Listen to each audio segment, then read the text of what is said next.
This is Pam Harbaugh with Florida Today.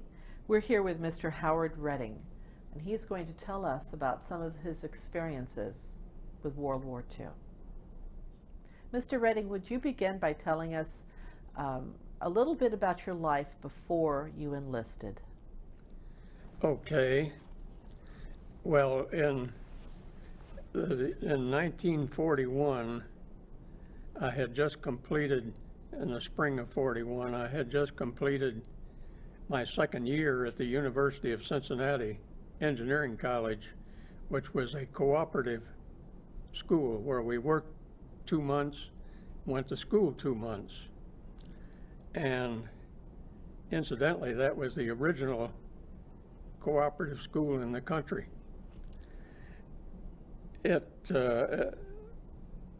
I ran short of money at the end of that term. I had enough money to pay tuition, but not enough to live, so I transferred to a small, fairly new college in Cleveland called Fenn College, which was a carbon copy of Cincinnati, so I could just resume schooling there.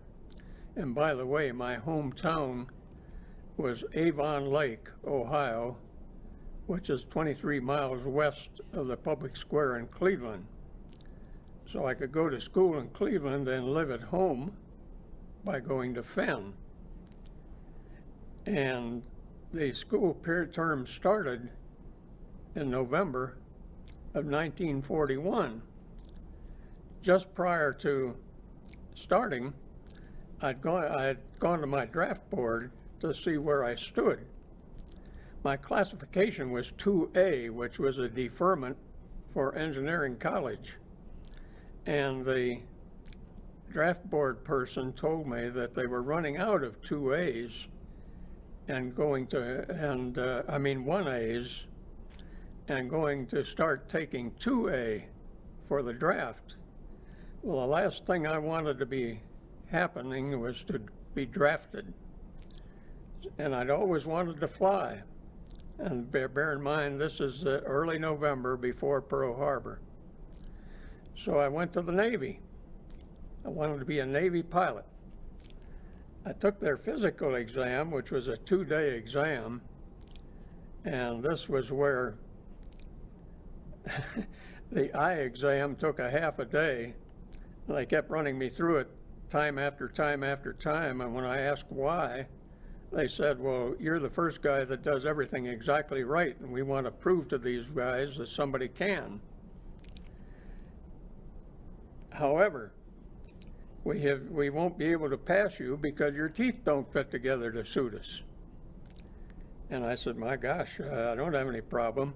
I said, well, that's the way it is, and we have determined that if you were to fly dive bombers, that malocclusion, which is what they called it, would give you a problem with equilibrium in dive bombing. So I was very disappointed.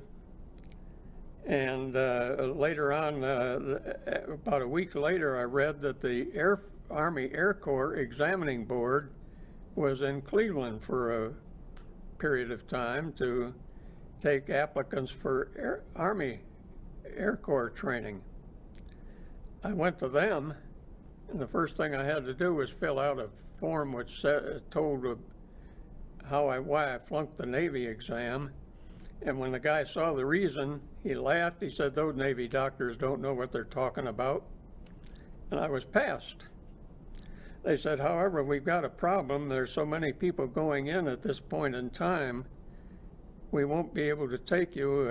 You will have to report on January 15th, 1942.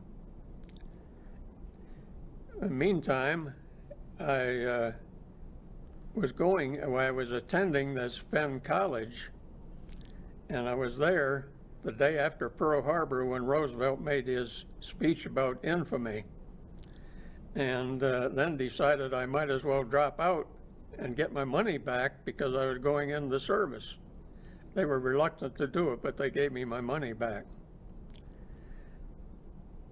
I did then reported on January 15th at Montgomery, Alabama, to the pre-flight training. And they said, well, we're so full up, we'll give you a uniform and a 30-day furlough. We're so full. So I went home for 30 days and came back. They said, well, we're still full, you go into cold storage. And we went into storage in which we drilled a half a day, did what we call calijumpix a half a day for another month, and finally got into pre-flight.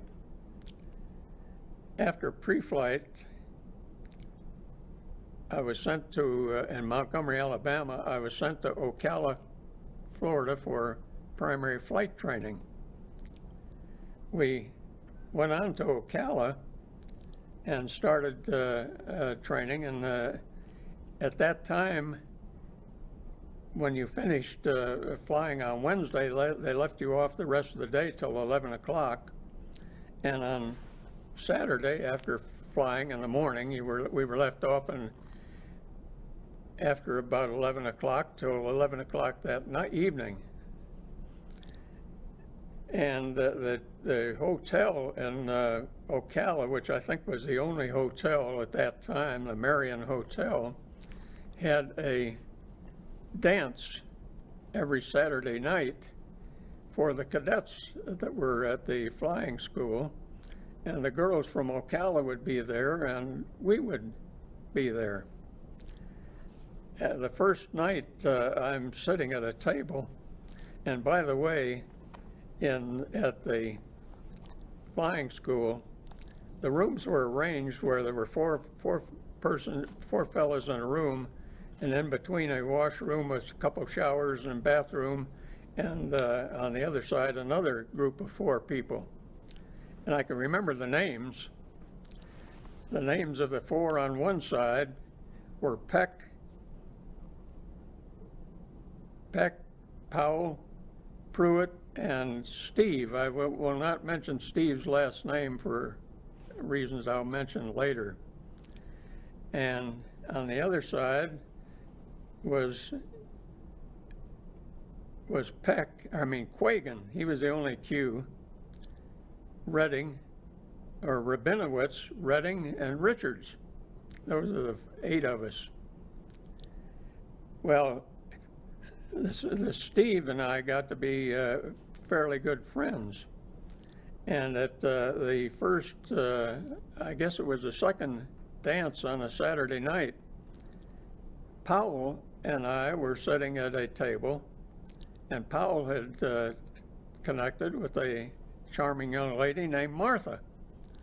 And Martha said to me, my kid sister is getting home from college this week. Would you like a date with her? Next Saturday. Her name's Eleanor. And I said, yes, I would very much like it. Well, make a long story short, Eleanor and I saw each other every Wednesday afternoon and each weekend until we left Ocala. And she is now sitting here with us.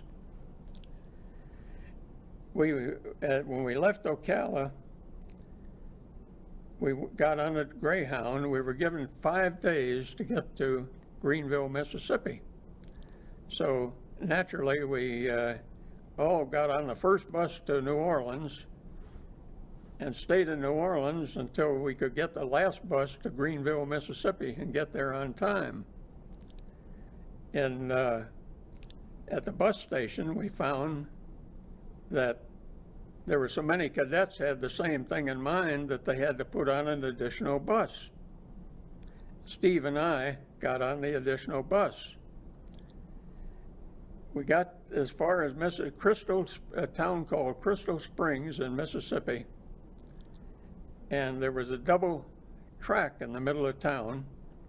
A train was going by heading north. The bus driver waited till the train passed. He pulled up on the track just in time to see a train coming from the north, probably 100 yards away. He jazzed the accelerator, the bus choked down, and the next thing I saw was the headlight of the train outside the window opposite where Steve and I were sitting. the bus was hit and rolled, I guess, 2 or 3 or 4 times. The top broke off at the windows, was laying on one side of the bus and the main body of the other side. And of course, all of us were scattered all over. I was inside the top and dazed, but I got up and was walking around looking for Steve, who was walking around looking for me. He had ended up on the tracks with his face skinned up. There were 18 fatalities. Some 3 or 4, I think, were people that were standing waiting for the train. The rest were cadets. The rest of the cadets got taken by ambulance to hospitals, local hospitals. Steve and I got on the next bus and went to Greenville. It took about 4 days for my blood pressure and pulse to get down to normal, what they considered normal enough for me to fly. And then Steve and I both started flying. And at that point, he washed out of pilot training. And that was the last I saw of him at that point in time. I went on and finished pilot training in Dothan, Alabama, and was assigned to Sarasota, Florida for flight training in P-40 aircraft. We went on to Sarasota, and this was, by that time, that was, in fact, we graduated December 13th, 42. Got to Sarasota in time for Christmas and New Year's and the Christmas college vacation. And you know who, Eleanor, came down and spent her Christmas vacation with her aunt and uncle at Palmetto, Florida, just outside of Sarasota. And we spent each evening and my days off together while I was assigned to Sarasota. She went back to school and I completed training, but I ended up grounded because I had broken an eardrum. And this was with about 40 hours of training, which was the limit. It was the end of the training period, actually. But I had a broken eardrum, and I stayed there while it healed.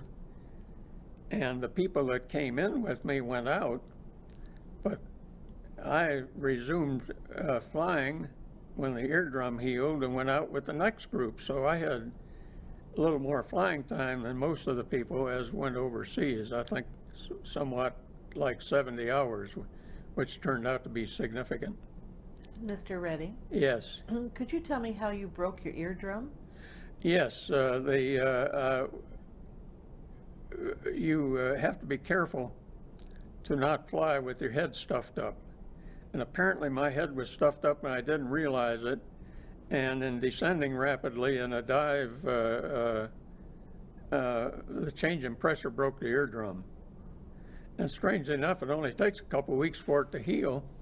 Had I broken the eardrum before the service and reported for the draft, I would have been 4F. But anyway, that healed, and I resumed training with the next group, and went out then to New York for the port of embarkation. We didn't. Well, we were in New York. We were given a day out where we could go into town while we were waiting for the ships. And it was very amusing to me. We got in a cab one night and the guy said, you guys waiting to go out in that convoy that's making up to go to North Africa? And of course everything was supposed to be top secret, but the cab driver knew exactly where we were going. We went on board the ship, and it was a very large convoy. It was so large that they had something like 6 or 8 destroyers or destroyer escorts, the battleship New York, the cruiser Brooklyn, and the rest of the ships. Several of the ships were baby aircraft carriers carrying fighter aircraft on board. And boy, we were all looking at those saying, man, those are the brand new P-51s. We hope we get those instead of these lousy P-40s. And we were, while we were in transit, I, by the way, I knew the radio Morse code before I went in the service because I was involved with amateur radio. And I could receive and transmit 20 words a minute at that particular time, which nobody else could. But that was kind of a detriment because as we were traveling, the ships were communicating by blinker lights. And I could read the blinkers, and they would say the ship on the right, sub on the right of the convoy, and then pretty soon one of them would blink, there's 2 at the head of the convoy. And I was kind of wishing that I hadn't been able to see that.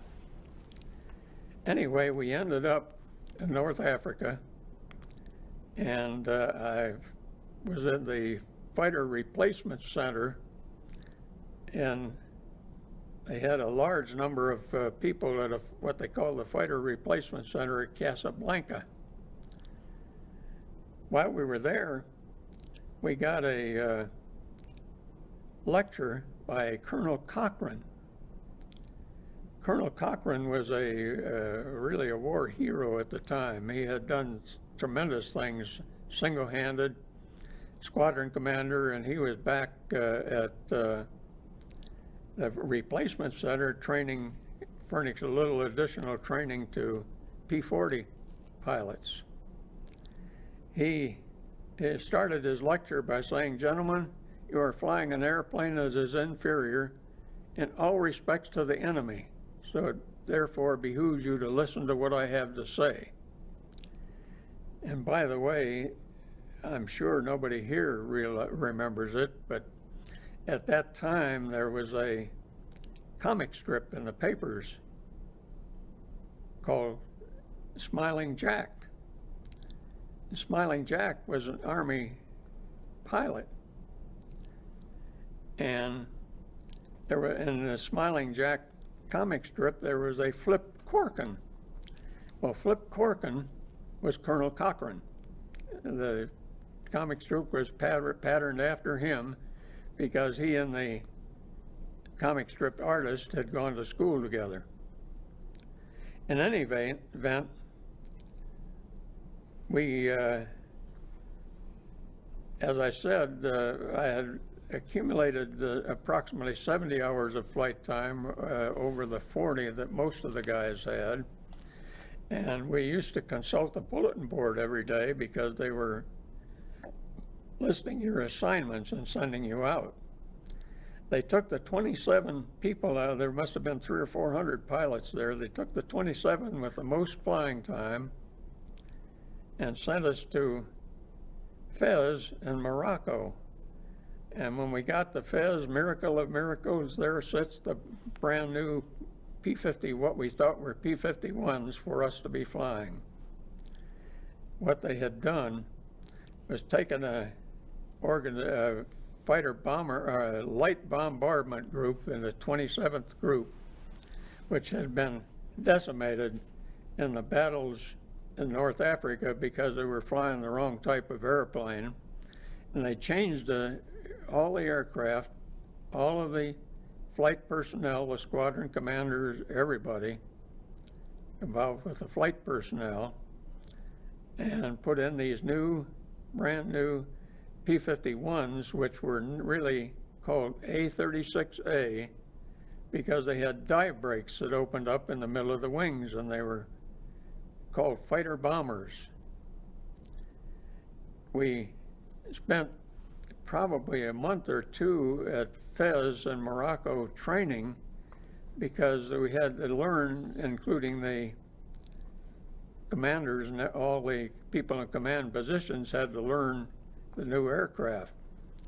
One of the things that we had to learn was that the dive brakes slowed the planes down, And when you got in a dive, a vertical dive, you could dive for 10,000 feet and not go over about 250 to 300 miles an hour because of the dive brakes. And the purpose was to slow it down so that you could zero in on the target. The name of the game was we carried a 500-pound bomb under each wing, had 650 caliber machine guns as the conventional fighters did, and we were called fighter bombers. And the group was redesignated the 27th Fighter Bomber Group. After they pushed the Germans out of North Africa to Sicily, we were assigned to, we flew up to Cape Bon, which is a cape closest to Sicily off of Tunisia, and commenced operations from there. Flew many missions over Sicily, and I just remember a few. One of the things the name of the game was, we'd go over at 13 or 14,000 feet. Since you could not see over the long nose of the airplane, the squadron leader, when we neared the target, would roll over on his back and fly upside down so he could see the target, and he would dive and everybody would key on him. I remember one rather amusing time. Oh, I need to regress. At that point in time, they started a new thing, which is now very common, of a ground controller that controlled the air support for the frontline troops by radio. And they were taking individuals from our group to go with the frontline troops for a week as ground controllers. And I remember hoping that I didn't get a turn, because when the first guy came back, he said, boy, he said, I told the guys that we were with, what I was with at the front, that I was sure glad that I was only here for a week. I'd rather be up there. And they said, well, we'd rather be down here than up there. And I remember one significant mission, we were to bomb the town of Trowina in Sicily. The first plane was just ready to start its drive when the ground controller says, hey fellas, hold your fire, we're here. He was with Patton, and you could never tell when Patton moved so fast that it was very much of a problem to be careful to stay ahead of Patton instead of behind him. And incidentally, I mentioned we were participating in the invasion of Sicily. And of course, in the invasion, there were many, many ships, landing craft and everything. Just the Mediterranean was loaded with them. And we had a path that we were supposed to follow over the invasion fleet so that they wouldn't fire. But one day they started firing anyway. And when we got back, our group commander complained to the head of the fleet, I guess, and said, hey, you know, you guys got to quit shooting at us. And the guy said, well, he says, hey, he says, come on over again so our guys can see what you look like. And our guy says, like heck. He turned the air blue, says, we're not going over there again. In any event, I remember I mentioned this mission about where they said, hold it. Fortunately, I was not ever called to be a ground controller. Then, on about my 30th mission, I think it was, prior to that, prior to the 30th, I was sent to a rest camp, they called it, in Palermo, where they gave a guy as a rest after about 30 missions. And while there for a week, it was very interesting. It was in a very large home in Palermo, and they had dances and so forth there with Red Cross girls. A very enjoyable week. But right after I left, I heard that Bob Hope had just come to take a rest.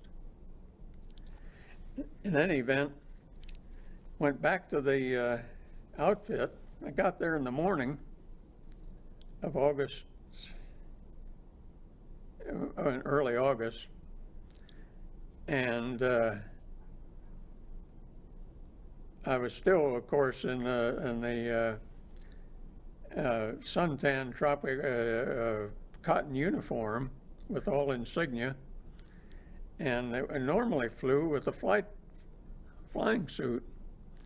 We were not allowed to carry anything except a package which looked about like a one of these slim cases where people carry cigarettes, and it was called our escape kit.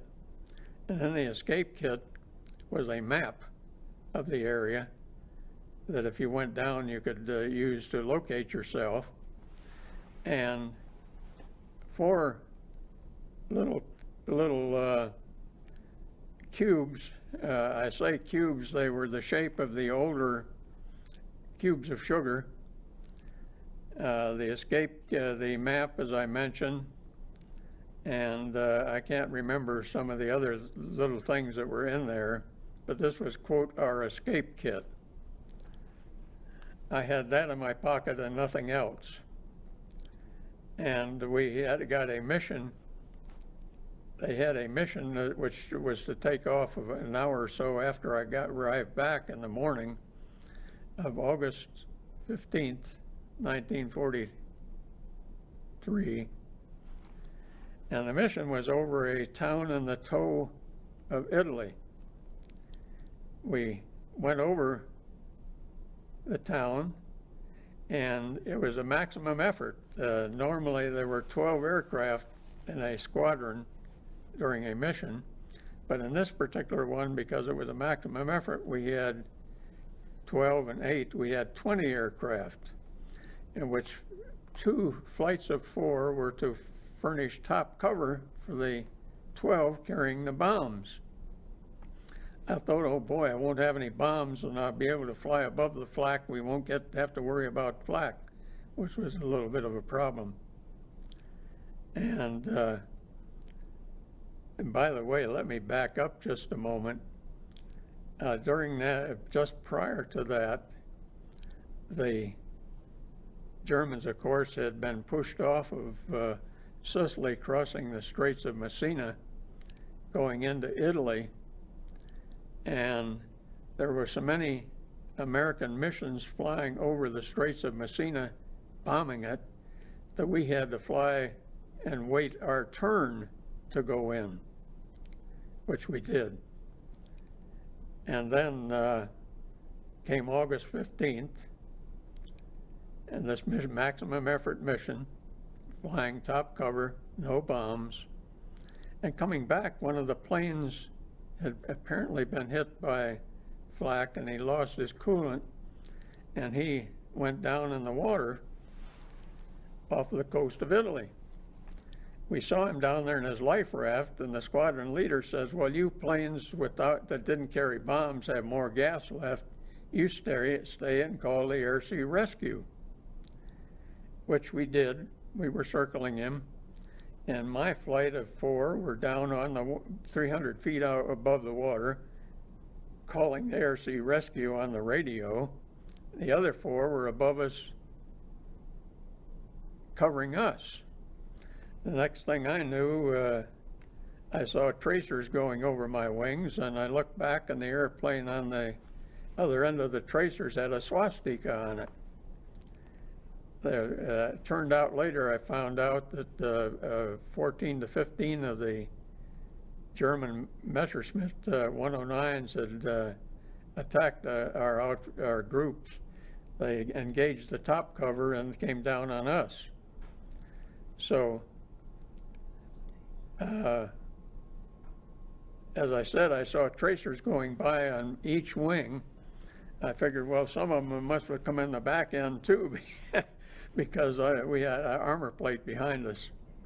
In any event, we went round and round. Lasted for about 3 more minutes, and then my engine quit. I went down in the water. And previously, our people that had had to bail out had trouble. When they went over the side, they would be hit by part of the airplane. So we had discussed an alternate means of getting out. And we went out much like they do today.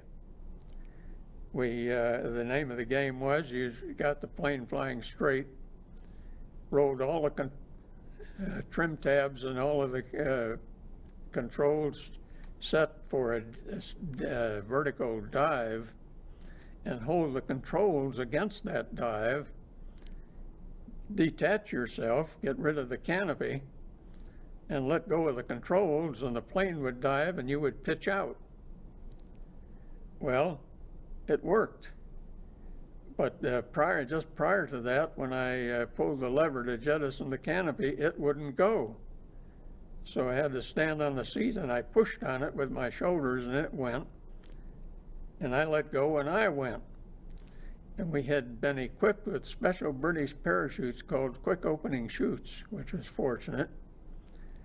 The next thing I knew, that chute was open. I don't remember doing anything to it, but it opened while I was still going up, I guess, because I felt nothing. And I looked above me, and there was the parachute. Went down in the water, detached myself from everything, and our life rafts were in a square, about a foot square and about 6 inches thick, which replaced the seat of the parachute.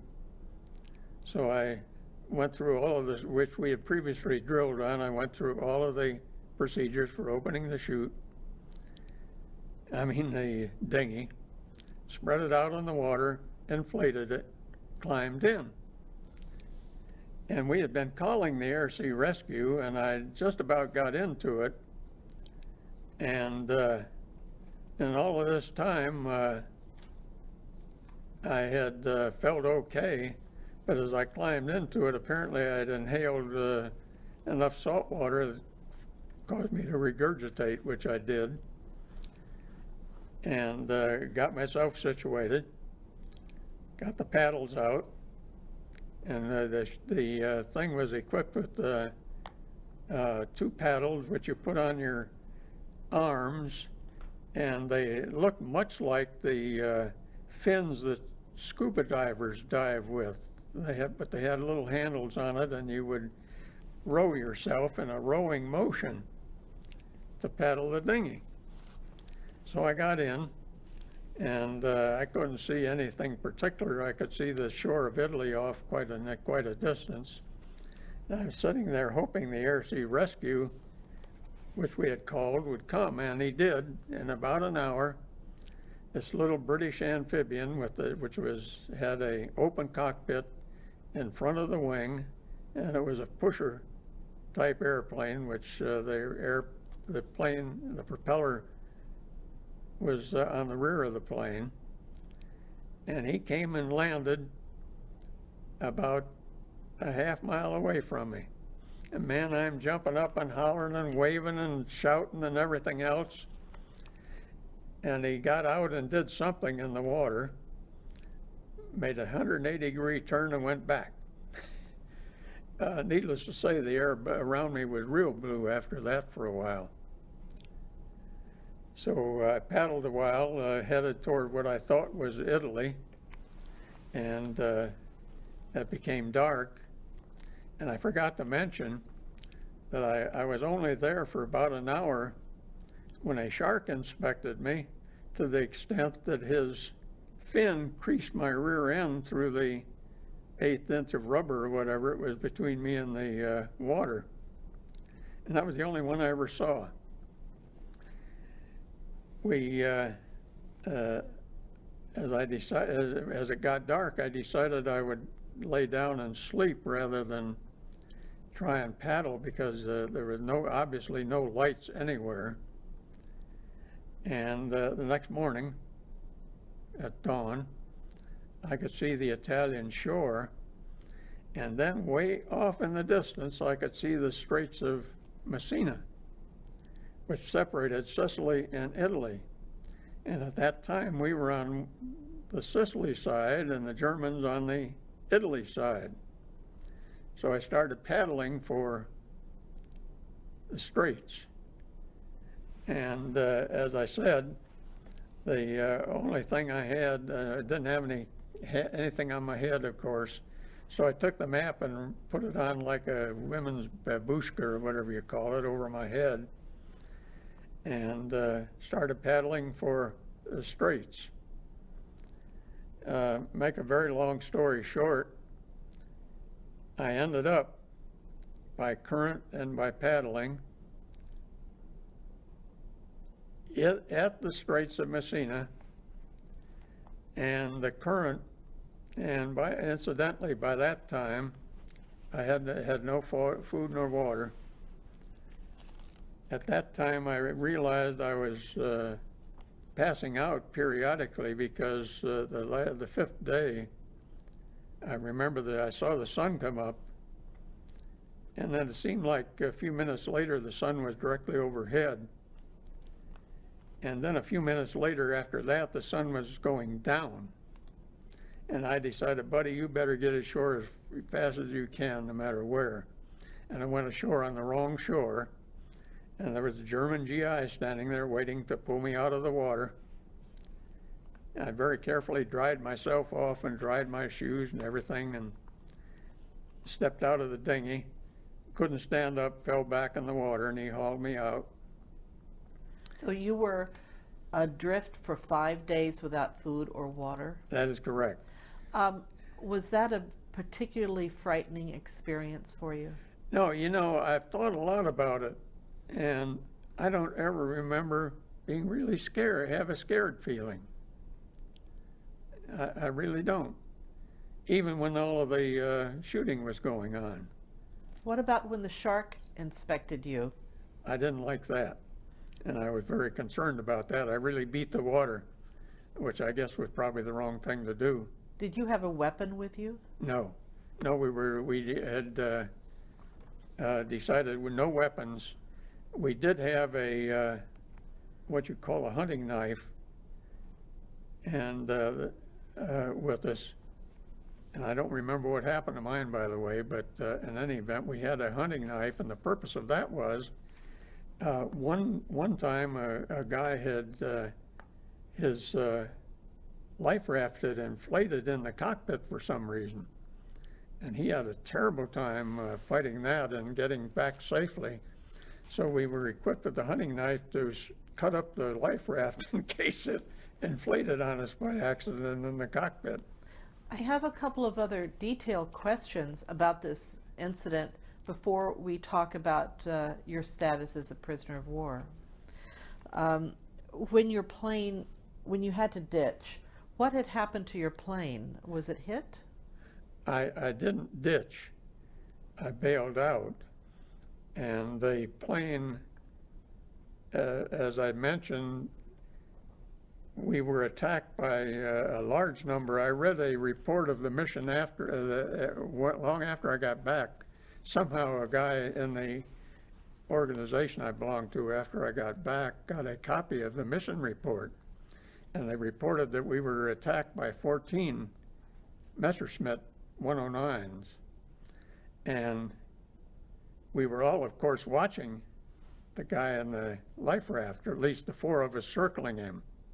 So we didn't see him until, as I said, I saw these tracers going by over each one of my wings from the rear. And I looked back, and the plane behind me had a swastika on it. Did your plane get hit by enemy fire? Yes. Oh, yes. He hit the coolant radiator in the 51 is behind the pilot. That's the purpose of that big air scoop underneath. And I can only assume that he hit my coolant radiator because about 3 or 4 or 5 minutes after he fired at me, my engine quit. How did you feel at that moment? Uh, I thought a lot about that, and I really wasn't scared. I don't remember being scared then, because I was remembering, here's the procedure that we had practiced many, many, many times on what to do in case something like that did happen. And as I said, I did not ditch the aircraft. I bailed out Now by pitching out. you said that you had to stand on your seat in order to push the canopy off. Was the plane in a dive at that point? No, it was straight. It was going level, and but the engine had quit, and I was flying level, gliding, if you want to call it that. And the lever to jettison the canopy was right beside me, and I pulled the lever to jettison the canopy, but it did not go. So that's when I stood on the seat and pushed on it with the back of my shoulders, and it went. And then I let go of the controls, and I pitched out, and the plane went into a vertical dive. That's what pitched me out. You And that's much the way they pitch out of aircraft now, only they shoot themselves out. You said that other people, when they would bail out, had been hit by the airplane. What happened in that Well, situation? we had people who had, in coming back at some point in time, they came back and they couldn't land the aircraft because of damage or something like that. And they would bail out or go over the side of the airplane, but either the tail surface or something would hit them and they'd break a bone or whatever. And we decided to develop a approach of getting out that where we would pitch out instead of going over the side. I see. And incidentally, our group commander, Colonel Stevenson, who was a very fine individual, had had to bail out about a week prior to that over Sicily, and he was captured at that time. And he had to bail out, and I'll mention later I met him in the prison camp.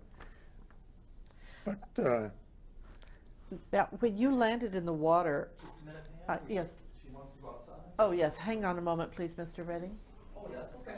All right, 1 second. Okay, stand by, Ms. Penn, in 10 seconds. 9, 8, 7, 6, 5, 4, 3, 2, 1. Mr. Redding, can you describe to us what it was like for those 5 days on that life raft without any water? How did you avoid taking a sip of the seawater? Did the life raft deflate? What filled your days?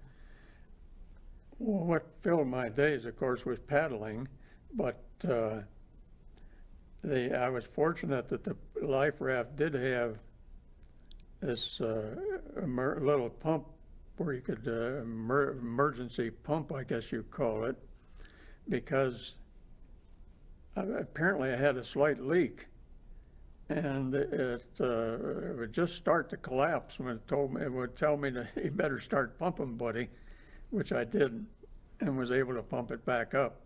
I had to do that periodically, several times a day. But one of the things I neglected to mention, which I think is significant, that during the time we were flying missions out of North Africa, 4 of our planes were headed for Sicily on a 4-ship mission.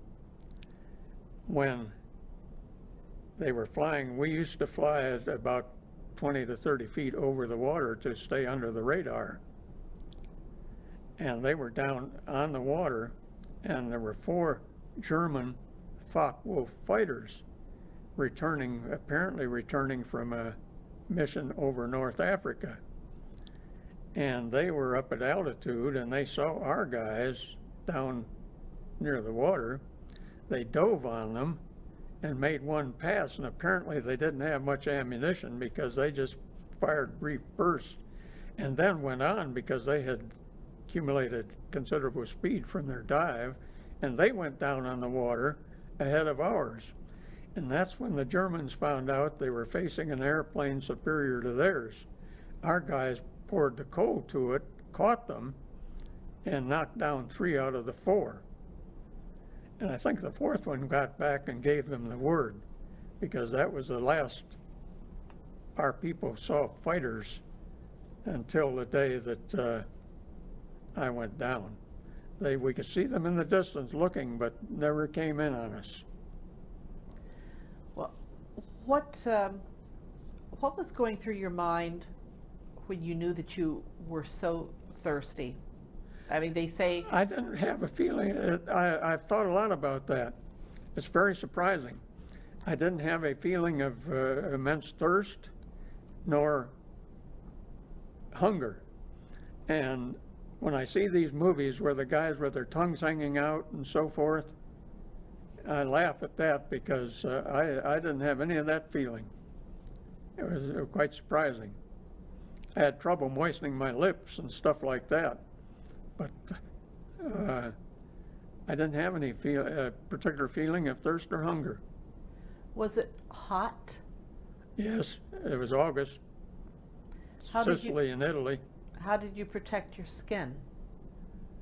I just dressed like I am now, essentially a short sleeve shirt, open collar, and didn't do anything. In fact, I'm very lucky. I never sunburned. I turn red one day and get brown overnight. So you had no blisters? No, I had no sunburn, nothing particular, because I'd already had a good tan. So you ended up on the shore of Italy, correct? That is correct. And there was a German soldier. A German soldier there to help me out of the water, and he took me to his, apparently he was some form of rear guard or something, I don't know, because there was just a small group of 4 or 5, and I didn't know the ranks, but the guy in charge took charge of me, and we spent the night in what I'd call a cave-like area. And it's real interesting. He didn't speak English, but he spoke French. I didn't speak German, but I had 2 years of high school French, and we spoke, we bickered back and forth in my broken French for practically the whole night. Did he give you water to drink right away? Oh yes, I got plenty of that. And the Germans, by the way, they treated their water with some kind of a thing, and they called what the result was tea. And boy, I'm telling you, it was pretty sorry, but I drank a lot of it. And then they started north. He assigned some people to start north with me, and we hitchhiked. They hitchhiked for, to get in on some kind of a supply truck or other. And the first night we ended up in what I can feel was some kind of a supply camp. And there was a German colonel, an Oberst, in charge, and he had noticed that I was staggering. I was still pretty weak, dehydrated and weak. And he asked me, are you all right? And I said, well, I'm weak and dehydrated. And he, the colonel, took personal charge and made sure that I had a very good place to spend the night and adequate cover if necessary. And then a guy came up to me who was a German major and spoke perfect English, and we got into a big discussion. And his argument was, why are you fighting us? He said, the real enemy is Russia. The United States and Germany could get together and we could lick the world. That's his way he put it. And beat the Russians. And then they took me on and we finally made it to Rome. At Rome, I was put in solitary confinement, and I kind of welcomed that because I was ready to sleep long hours, and I had plenty of water, and I guess it kind of helped to hydrate me. And a guy took me out for one time and gave me kind of a rudimentary type interrogation. And at that point, they, of course, were going to send me on up to Germany, and they put me with a group of three German sergeants who were going home on leave, and with them was a little soldat. A soldat is the lowest rank in the German army. He's below a private, I think. And he was a little old guy, looked to be his 40s or so, high 40s, smaller than myself. And he, of course, being the lowest rank, he carried all of their luggage. And by that time, they had given me a poncho and some food, and I had a package, and they gave that to him to carry too, because they said an officer does not carry anything. And that's kind of surprising, I thought. We got on a train, and because I was with them, and by the way, at that time they had we'd accumulated an American sergeant who was a gunner on a plane that had been shot down, and all of us got in a first-class compartment, and we rode first class to Frankfurt. Had things to eat. They had bread, which they sliced with a knife and gave us bread, and opened the cans for us. The German travel rations were cans of usually fish, like sardines, and quite good. And went on to Frankfurt in Germany. They dumped me off at a place called Dulag Luft in Frankfurt, which was an interrogation center. And there went into solitary again. And the first day I was there, it took me out for interrogation. And the German Oberleutnant, that's a first lieutenant, who was questioning me, spoke perfect English, and almost an American English. And he says, you know, he said, I know you guys all had to have 2 years of college before you got, at least before you got in the service. And he said, boy, they knew a lot. And he says, I'm actually a what you'd call a college professor in civilian life. And he said, I'm interested in what kind of education you had. And we got in a big discussion.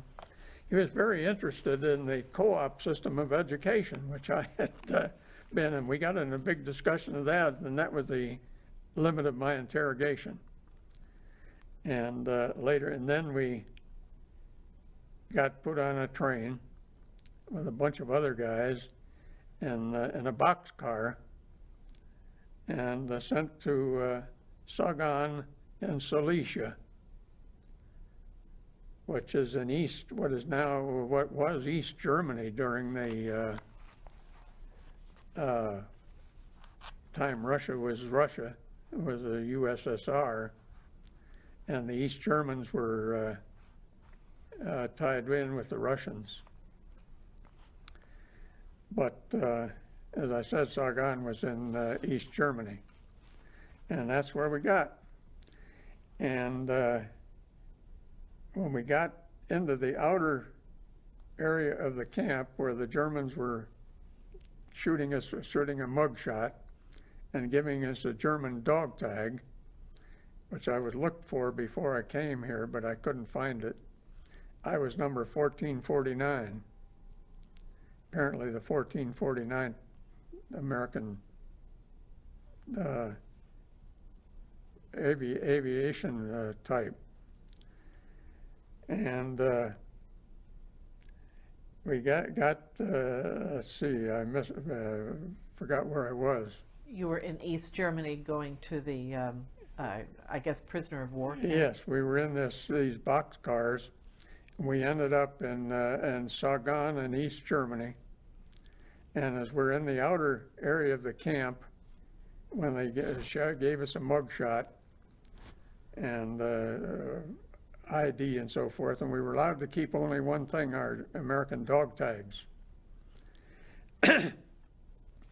Well, while I'm in the outer area waiting to be admitted to the main camp, I hear this guy holler, "Hey, Redding."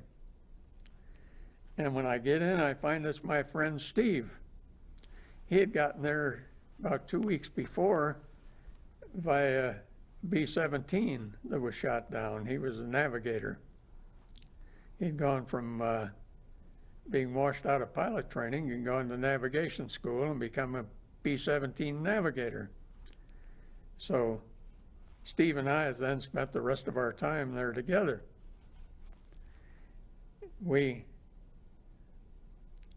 The barracks were long, low, single-story buildings, elevated about 2.5, 3 feet off of the ground on pilings or on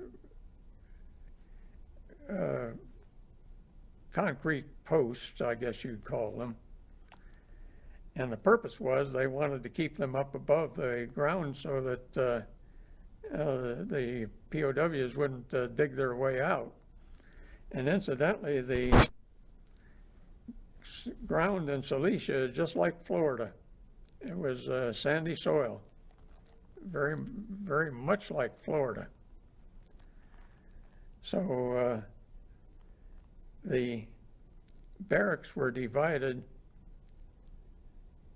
and they were divided in the middle by a partition with a door, and in each end were 2 rooms. One room where the senior American officer. Everything was done by seniority in the camp. So the senior American officer in the barracks occupied the end room by himself. On the other side was a cook stove where you used, the Germans furnished briquettes of coal, which looked like it was coal dust held together by some binder. And it was about a cube about like that. And you could either use it for heating the barracks in the winter or cooking. And we elected to use it for cooking. Each end of the barracks was divided into 6 areas called combines, in which a combine of 6 or 8 people would live together, and the combines were separated, believe it or not, again, by lockers, and each one of us had a locker to hold our belongings, such as they were. And then we had double-deck bunks, which are wood construction, and they were about the size of one of our cots. And the interesting thing was that the bunks had slats across them.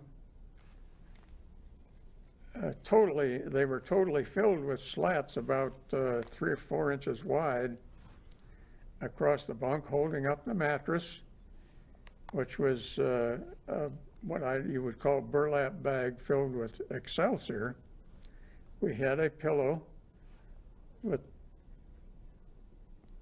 burlap with Excelsior, and believe it or not, we had sheets, and a pillowcase for the pillow, and 2 German blankets, which were quite thin. As I said, I was dressed in my summer uniform, cotton, and by that time it was late September and pretty cold, and they already, by however they did it, they had some American supplies where they had some enlisted man's uniforms. And since I had cotton clothing, I was given the conventional wool olive drab pants and shirts. So I was the only guy that had 2 pants and 2 shirts for a long time. Mr. Redding, how long did you spend in that as a prisoner of war? How long were you held as a prisoner of war? I was there for 615 days. So this is over 2 years. Yes. Well, almost 2 years. Almost 2 years. And what went through your mind then? Were you worried about your family at home? Did they know that you were a prisoner of war? Yes, as a matter of fact, they did. That was very interesting. The Germans used to broadcast the names of the POWs, and there were people in this country that would listen to the German broadcast. They would find out the names of the POWs, and then they would locate the next of kin, and they would call them on the phone and tell them. And I was probably only there a few days when my folks knew it. They were called by a guy. Well, first of all, let me back up. When we found that when we had people shot down, our commander did not report the MIA for 1 week because we had people get shot down and get back. And he didn't want to alarm any parents. I see. Or relatives. So the MIA notification went to my folks a week after I was shot down, and by that time, the next day, my folks got a call from some person in Pennsylvania that said his contribution was to the war effort was to call the relatives of the POWs and let them know that their relatives were safe in the prison camps. I see. We have about 5 more minutes.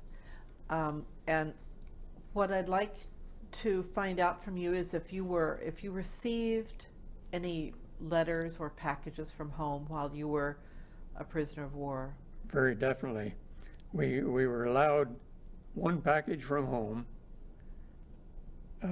every 3 months, I believe. And it was a cardboard box and a 1 cubic foot is about the best way to describe it.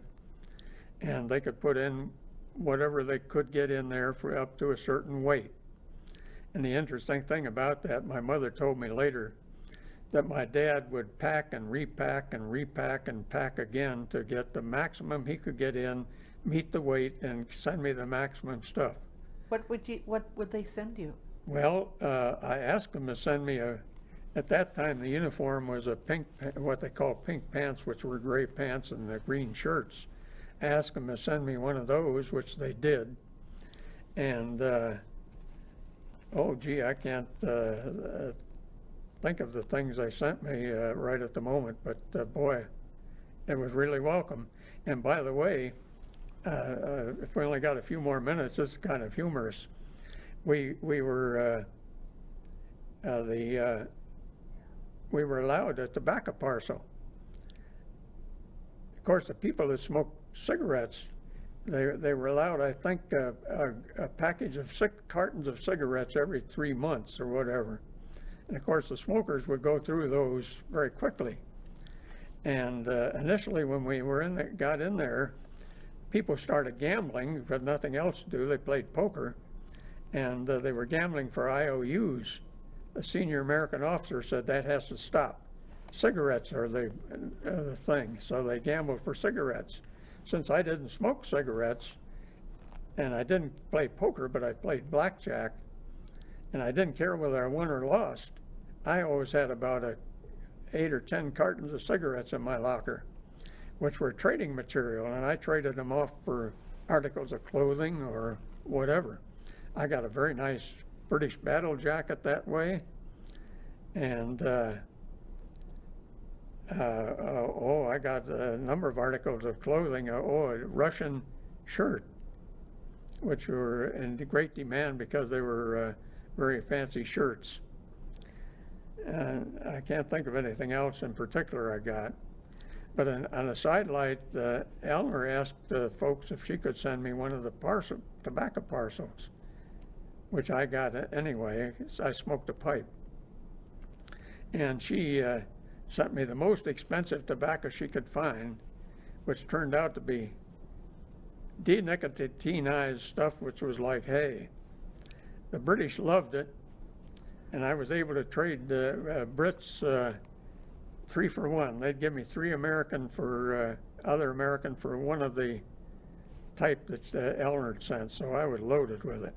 Well, Mr. Redding, you sound like you were living under a lucky star during the war. Oh yeah, I tell you, it was amazing. One of the barracks, I figured out the barrack numbers ran from 39 to 56, I'll remember that number that is. One barracks was a theater. We had theatrical productions that they put on. They went out on parole, got costumes and everything, and had costumes.